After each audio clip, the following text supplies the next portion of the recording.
fast. So first of all, we can take something that has a fractional exponent. That's called rational exponents. Rational means fractions. If we have a fractional exponent, we can rewrite that base as a radical. So we can actually switch back and forth between fractional exponents and radicals. They are equivalent. Not one is better than the other, just like factor form and standard form. Not one is better than the other. They're just different forms. Sometimes it's better to have fractional exponents, and sometimes it's better to have radicals.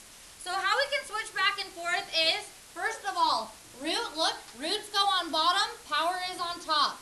So this is the cube root of m to the second power. See, look, the cube root of m to the second power. So here's the trick I use to remember, because I always have students say, Miss Christensen, which one's the root again? And I'll say, remember the picture of the flower. So if you need to draw this, do. Roots go on bottom, like our flower. Roots grow on the bottom of a flower. And the power comes from the top, like the sun, from the sun, shining down from the top. Roots are on bottom, power's on top. So we're going to have to switch back and forth really confidently. So looking at this, next piece here. Now understanding this, that back group, stop talking. I don't want to have to split you up. This is an honors class. I shouldn't have to babysit. Okay, so first of all, back up here. Wow, so distracting. And now look at my video. Ruined. Okay. So we have to be able to write each of these in radical form. Now, guys, parentheses are super, super important. I hope you're writing this down in your notes. So parentheses mean everything. They tell you what is raised to the fifth power and what's under the second root. These are all three completely different problems. So, based on the parentheses, both 10 and x are under a square root. Do you agree? Both 10 and x are to the fifth power. Yes, otherwise, why would there be parentheses around all that? Correct. Okay, so we'd say they're both under the same square root, and they're both, 10 and x are both to the fifth power. We have to have parentheses like that, or else it wouldn't be correct. Questions on that one? Now the next one is completely different. If you have this, that is literally 10 to the first power times x to the 5 halves power. There are no parentheses here. That means only x is under a square root and only x is raised to the fifth power. And a 10 is times in front. So this in radical form would be this. 10 times the square root of x to the fifth. Do you see how they're completely different based on how you write the parentheses? That would make sense. If you look at that, that's just 10. No parentheses saying it's anything but 10. Now the next one is the trickiest one for people to see. So we have a 10 and an x to the fifth. Now 10 must not be raised to the fifth power. Do you agree? Now there's parentheses around it though, so there's a reason. There's a parentheses around all that stuff. That it's saying all that stuff is under the same square root. So we would say, okay, we have a square root. They're both under a square root, but then just 10 is 10, and x is to the fifth power. Do you guys see? 10 is just 10, and x is to the fifth. So now like this, you'd say 10 is just 10, x is to the fifth, but they are both under a square root. Now, to make this not, a lot of people will say, well, why is it not this? 10x to the fifth squared, because then if that's a power, not a root. To make it a root, we would need to make it a on bottom. So the power 1 on top makes it so that it doesn't change this exponent or this exponent. Because when you raise a power to a power, you multiply. So 1 times 1 is 1, not changing the exponent of 1, and 5 times 1 is 5. So that would fix it so that it doesn't change our exponent. So you're going to have to switch back and forth. So look at this one. If I said rewrite this as a fractional exponent, wouldn't 10 and x both have to be under a square root? But then they'd have to be assigned their individual powers. So 10x to the fifth, and then the power up here would have to be a 1. Okay. Hopefully you see the difference between all of those. Parentheses mean everything. So let's look at this last one, then I'm going to let you go for it on the homework. If I have 2x to the negative 2/3, you can't, there's no such thing as negative radicals. And honestly, x to the negative 2, starting here, that is the equivalent to 1 over x squared. So to take something with a negative exponent and fix it, you take it, flip the base over a fraction. So with this one, the first thing you would do is say, I'm going to take this base, flip it to make it a positive exponent. Otherwise, I can't even begin. So I have 1 over both 2x to the 2/3 power. Does everybody see how the negative just takes it to the bottom? Now from there, to rewrite it as a radical, we would say, okay, we have a 1 on top. Now we have the cube root. They're both under the cube root, and they're both to the second power. So we need both 2 and x to the second power.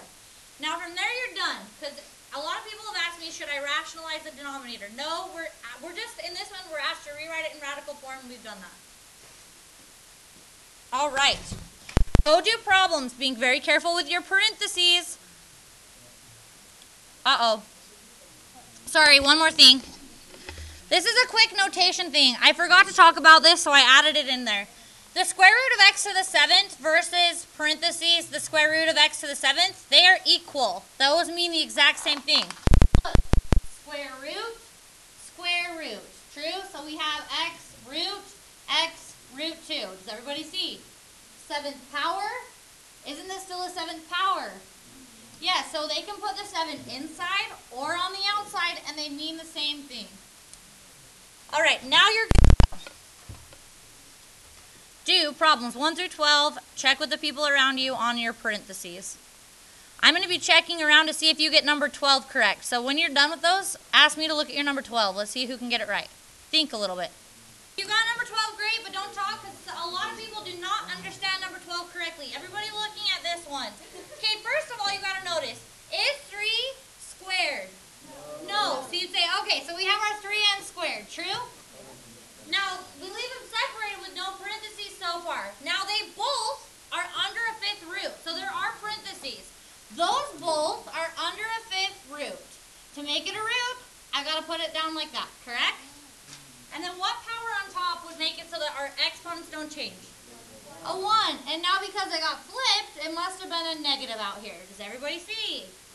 Now I've seen a lot of people thinking through it this way. This was great. They said, okay, so let's split it up. They said I have a 3 to the negative 1/5, which is true, and an n to the negative 2/5. True? 3 was raised to the negative 1/5, and n was raised to the negative 2/5. But then from there you'd say, okay, what's in common? A negative 1/5. So you'd pull out a negative 1/5, and then left would have been a 3 and an n squared. Either way, it is all good. Okay, next piece here, moving on. So here is a time when it would be better to take something that has a fractional exponent and rewrite it as a radical. If you're not allowed to touch a calculator, all by hand, and I said simplify, it would be better to take and rewrite this as a radical, because radicals we know how to simplify by hand.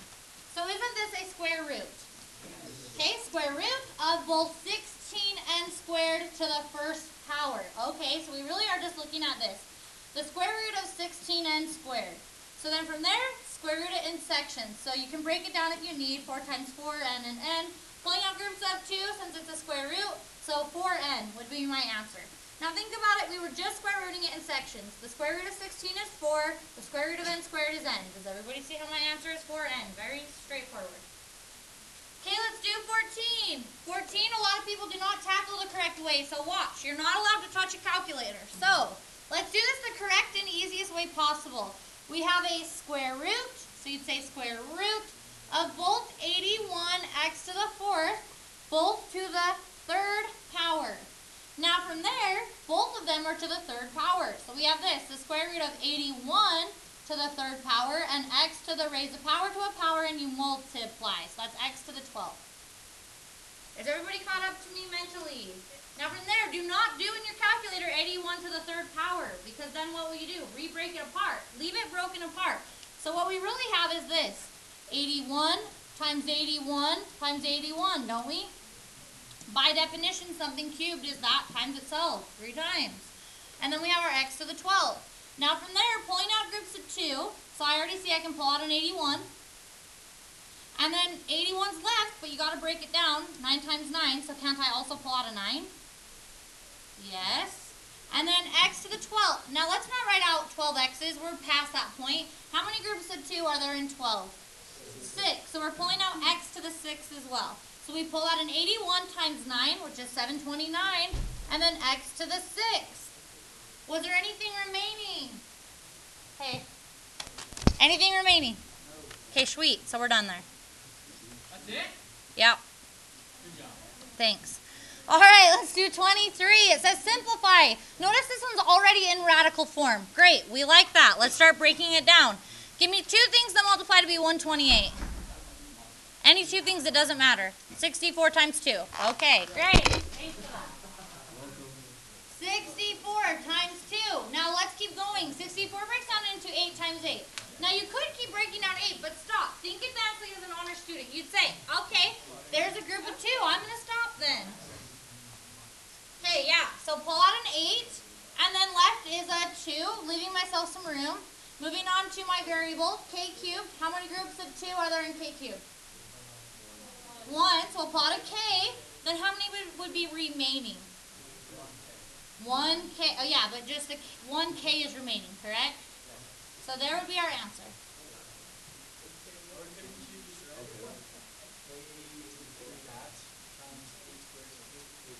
But radical form is easier, because then we break it down. You're not allowed to touch a calculator. Does that make sense? So it's already in radical form, so we'd rather have it in radical form. Okay, simplify 29. Now guess what I always have people do? They see a negative and they say I. Not true. Odd radicals they don't have i's. Look, the cube root of 8 is positive 2. The cube root of negative 8 is not I, it's negative 2. So when we have a negative under an odd root, the answer is just negative. It's all good here. So we see the 5th root of a negative, that just means our answer is going to be negative. Moving on, 96 breaks down into something times something. 2 times 48. Okay, 2 times 48, then we'll break it down. 6 times 8, got to keep going because there's groups of 5 on this bad boy. So 2 times 3, 4 times 2, then 2 times 2. Now everybody listen to my advice. Just take it, please. A lot of people will do what I call double dipping because they see so much stuff going on. They'll say, oh, so I have a 4, a 2, an 8, a 6. That's double dipping. 6 was rewritten as 2 times 3. 4 is not there. It was written as 2 and 2. 8's not there. 48's not there. You guys see how I cross things out? Okay, if you rewrite something as something else, cross it out. Okay, point at groups of 5s. 1, 2, 3, 4, 5. So we'll pull out a 2. So our answer so far is negative 2. Okay, I'm going to write it down here. Negative 2 so far. Wasn't a 3 left underneath? Yes. Leaving some room. So I have the 5th root of 3. Then, how many groups of 5 are there in x squared? 0. None, so leave x squared. How many groups of 5 are there in y to the 8? 1. So we pull out y to the 1. A lot of people will accidentally put y to the 5th outside. That's not right. Then how many would be remaining if you pulled out, technically you pulled out 5 y's. How many would be remaining? 3. So y cubed. And there's your answer. Times sign, right? Yeah. And it's groups of 5. Right. Great questions. Okay, go do these problems. Go like a maniac.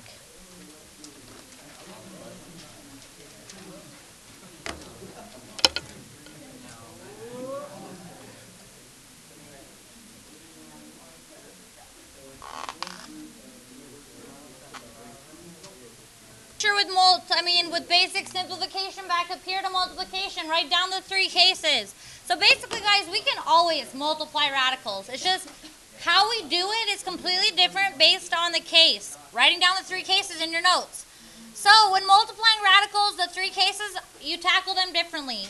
We can really multiply any type of radicals, no matter what. So if we have the square root of 3 times the square root of 9, if this is case number 1, case number 1, if we have the same radical, it's the easiest case. You can just put them under the same radical. Square root, square root. So that is equivalent to the square root of 3 times 9. Don't actually do 3 times 9 or else you're going to re-split it up into 3 times 9, won't you? If you write the square root of 27, you'll then re-break it into 3 times 9. So once again, just leave it. So then from there we have 3 times 3 times 3. Because 9 is 3 times 3, so then that would simplify to be 3 square roots of 3. So the same radical one, case number 1 is super easy.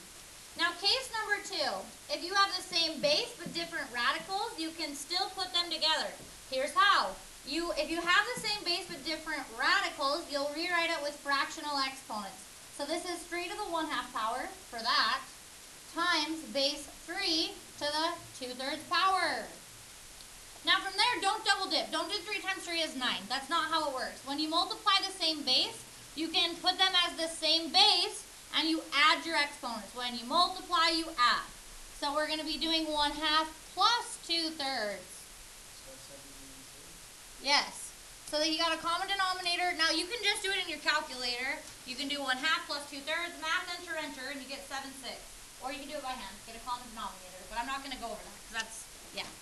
So we have base 3 to the 7/6. Now here's the general rule of thumb. If you start with radicals, your answer needs to end with a radical. So isn't that the 6th root of 3 to the 7th power? Which simplifies to be 3, 6 roots of 3. And that would be our final answer.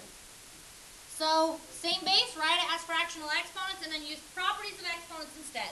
Okay, and case number 3 is probably the weirdest one, just the oddest one to do. Here's why. You don't have the same radical and you don't have the same base. So we're going to have a mixture of the two types of problems above. It's a mixture.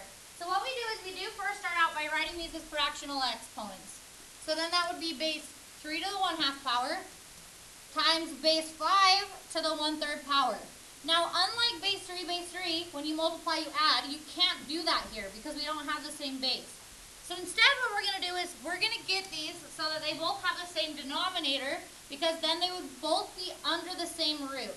So we're going to get a common denominator. Even though we're not adding them, we are going to get a common denominator. So times by 3, times by 3, times by 2, times by 2. So then we have base 3 to the 3/6 times base 5 to the 2/6. Now we see that they're both under a 6th root. By our manipulation, they're both under a 6th root. So now you'd rewrite it as a radical. So this is equivalent to the 6th root of 3 to the 3rd power times 5 to the 2nd power. Now we don't have any groups of 6. We have a 3, a 3, a 3, a 5, and a 5, and there's no groups of 6. So just multiply that together. So our answer would be the 6th root of 675 or something. Is it 675? Yes. You're just saying that. You're right, you are untrustworthy. No, it's right. It's 675. I don't believe him. What's that? It is 675. I should have believed you. You just look so... Every time.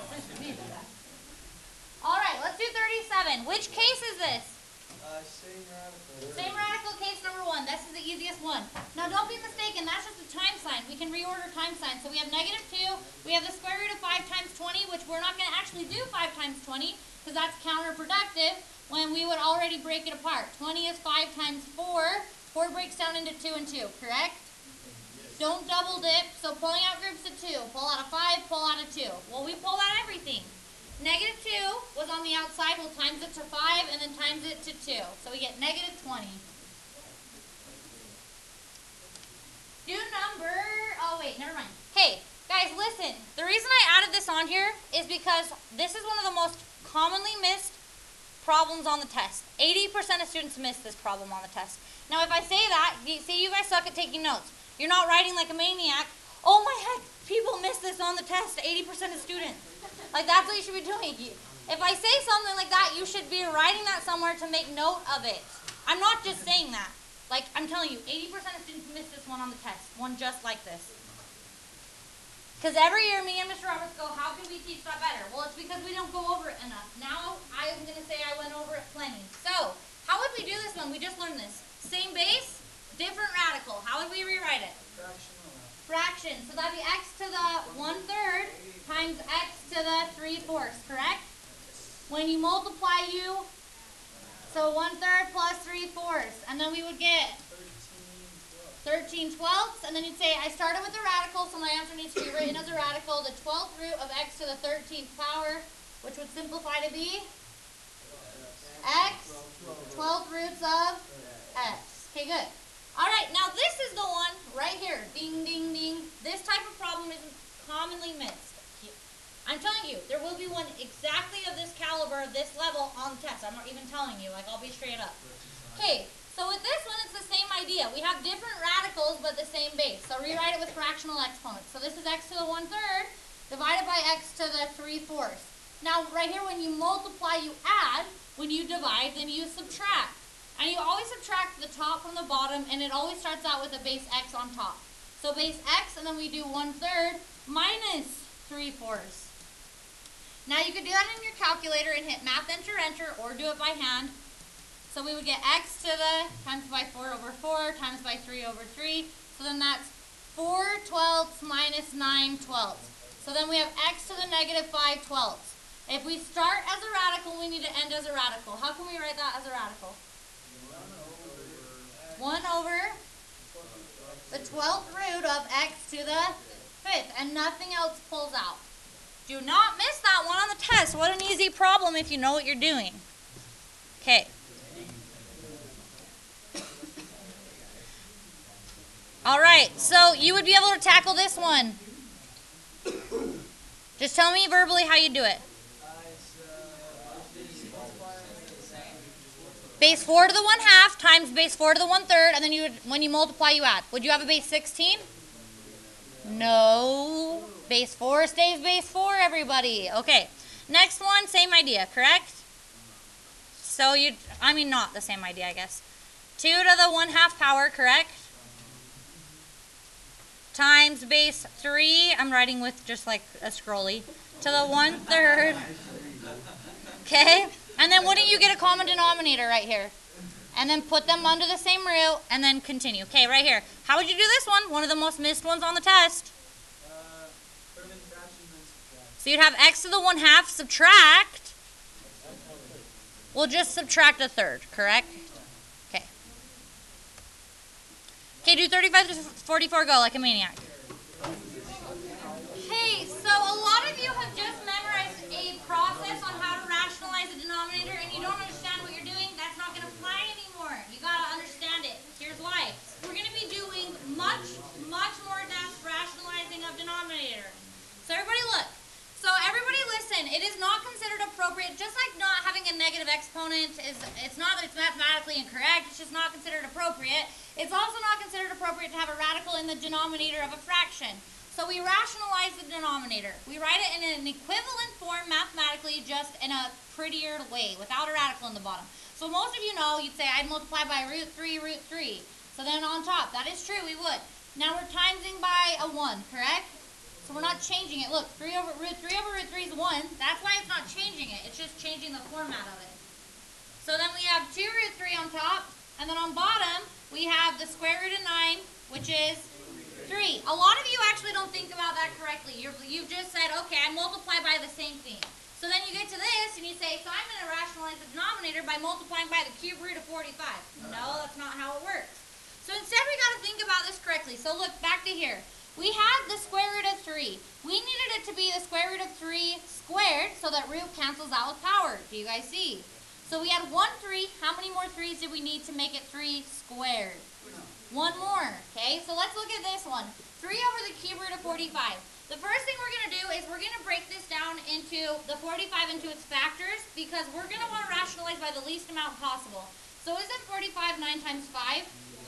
Which is 3 times 3. So I'm rewriting the problem. We have this. 3 over the cube root of 3 times 3 times 5. Now if you do it this way, everyone, your life is going to be 10 times easier. You're going to get your answers more correct, and it's going to be actually really simple. Now think about it. Cube root cubed is what we want to happen so that they cancel out and it gets rid of the radical. So how many more? I have 2 3's. I need it to be 3 cubed. How many more 3's do I need? 1 more. We have 1 5. We need it to be 5 cubed. So how many more 5's? 2 more. So that is the least amount possible. So you got to do that to the top. Now if you do it like this, look, you already know the top isn't going to simplify. You have groups of 3 to pull out, 1 3 and 2 5. So we already know that doesn't simplify. So on top we have 3 cube roots of 75, and we already know it won't simplify because of how we did it. Now on bottom, what we have is this. 3 cubed, don't we have 1 2 3? 3 3's? So we have the cube root of 3 cubed, and we have 1 2 3 5 cubed. So we have the cube root of 3 cubed 5 cubed, so it doesn't root cancel out power. So left would be 3 times 5, which is 15. There's your answer. Now you would simplify your answer if it does more, which doesn't 3 and 15 divide out. Okay. So your answer would be, good, cube root of 75 over 5. Okay, good. Let's do another one. Okay, number 47. It's 9 over the 4th root of 25. We need it to be the 4th root of something to the 4th power, correct? Okay, so let's rewrite is its factors. Isn't 25 5 times 5? Yes. Okay, now how many more 5s do I need? 2 more, because then it will be 5 to the 4th on bottom. If you do that to the bottom, you've got to do it to the top. So now on top we have 9, 4th roots of 25. We already know it doesn't simplify because there's no groups of 4. And then on bottom, don't just say the bottom cancels out, it's there still. Don't we have the 4th root of 5 to the 4th? Making it a 5 on bottom. Okay, do the next one by yourself here. Next one, try it by yourself.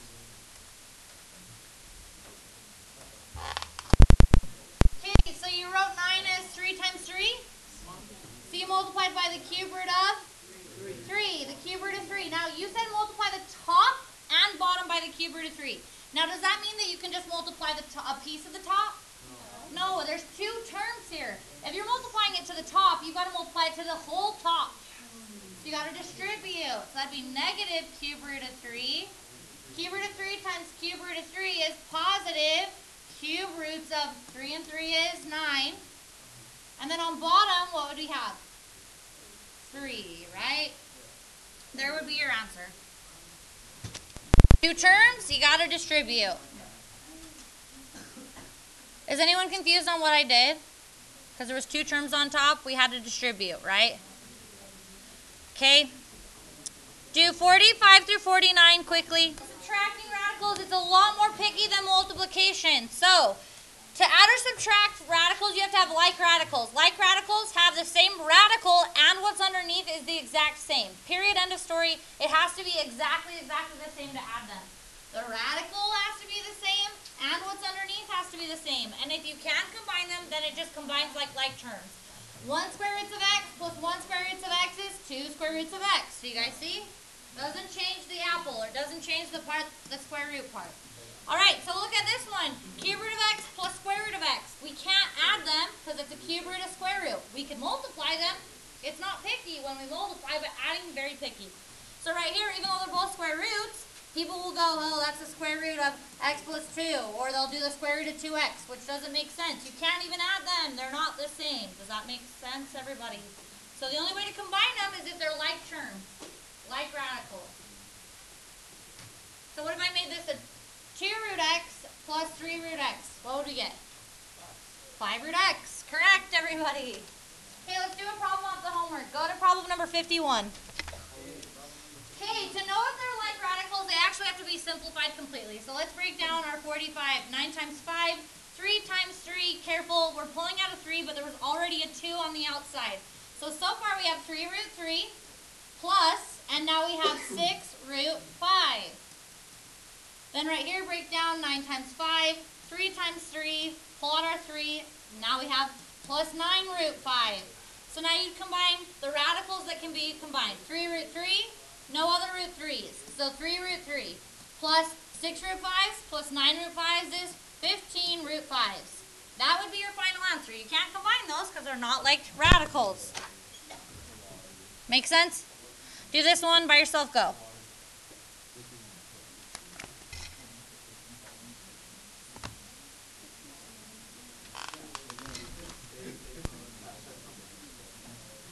Check your answer for 57.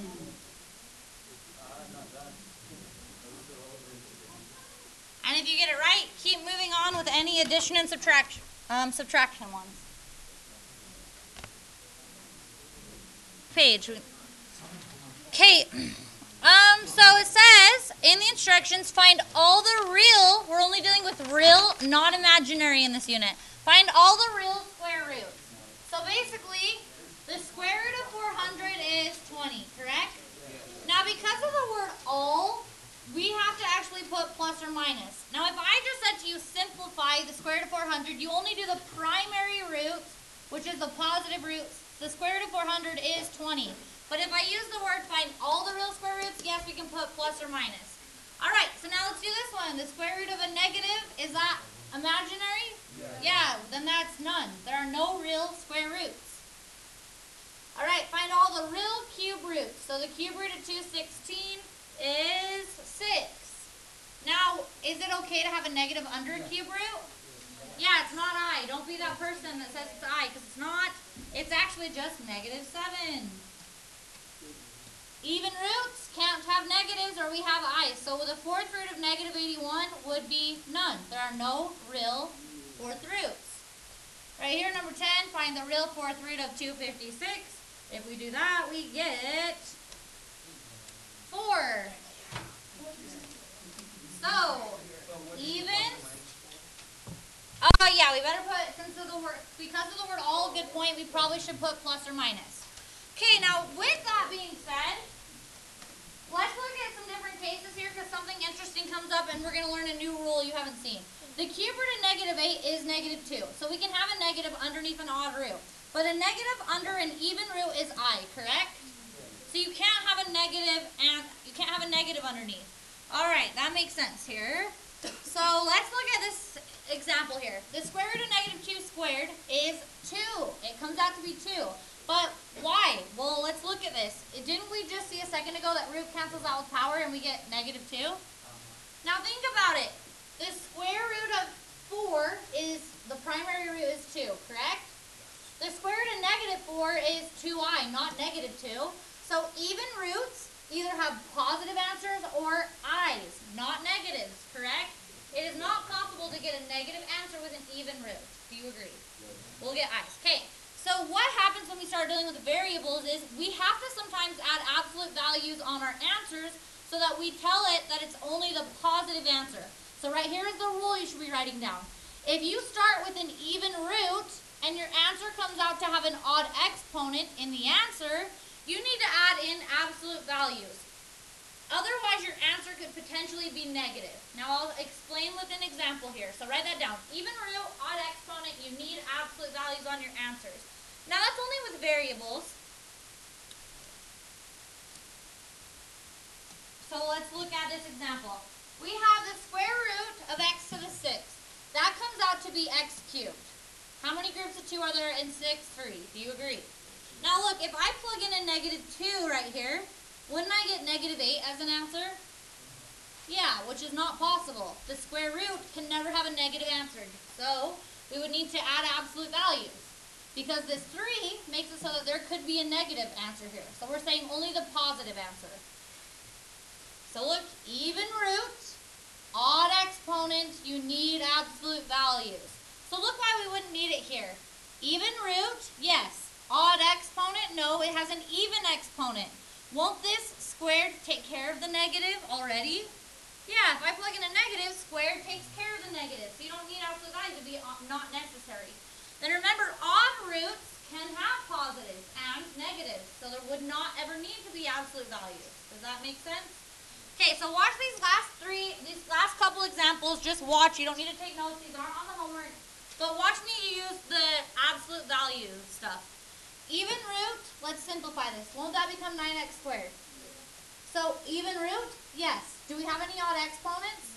No. 9 numbers do not ever need absolute values. The square root of 81 is positive 9. That's positive. Period. End of story. Okay, let's look at this one. The fourth root of x to the 12th, y to the 16th. 12 divided by 4 is x cubed. And then y to the 16th. And then the fourth root of y to the 16th. 16 divided by 4 is y to the 4th. Does everybody see? Even root, odd exponent. So I would need absolute values on that. Even root, even exponent. So we don't need absolute values. Is everybody understanding the rule and why it makes sense? Yes. Did you not put the absolute value on the full entire answer? Well, it's just, it would not be necessary to put it around this. So that'd be double, like that would be considered marked off as 9. Because you're right, that technically will work because it will be. But it, yeah, it'd still come out to be the same, but it's just, it's not necessary to be around that. Okay, looking at this one, this would simplify to be a to the 4th, b to the 5th. Do I even need absolute values? Was it even root? No, so you can automatically move on. So looking at this one here, we have 4x watching y to the 3rd. Even root? Yes. Don't we have an odd exponent? Isn't 1 odd? 1 is odd, 3 is odd. So around both of these are odd, so we would need absolute values around both of those. Don't put the absolute values around the number because the number's already positive. Does that make sense, everyone? Alright, so with this one it would simplify to be this. 2y squared x 5th roots of x. Even root? No. So you know you don't need absolute values. Does everyone understand the absolute value rule? Okay, then the last 10 minutes is yours. There's not quite 10 minutes, but